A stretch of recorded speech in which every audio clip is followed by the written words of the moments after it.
Hey everyone! Today I'm going to show you how to convert any PDF into a PowerPoint presentation on your Mac using I Love PDF. No downloads or installs required. Let's dive in. First, open Safari, or your favorite browser, and navigate to ilovepdf.com/pdf to PowerPoint.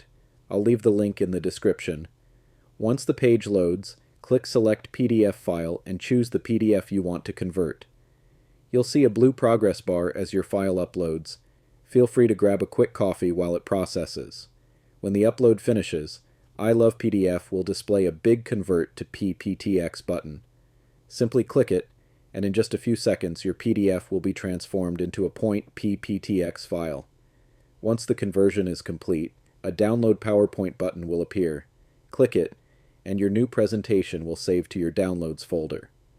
Open it in Microsoft PowerPoint or Keynote to make sure all your text, images, and slide layouts came through just right. If you need another option, Small PDF also offers a free online PDF to PPT tool at smallpdf.com/pdf to PPT. Just upload, convert, and download your .pptx, same as before. And that's it. Fast, free, and entirely online. If this tutorial helped you out, hit the like button, subscribe for more simple Mac tips, and I'll catch you in the next one. Thanks for watching.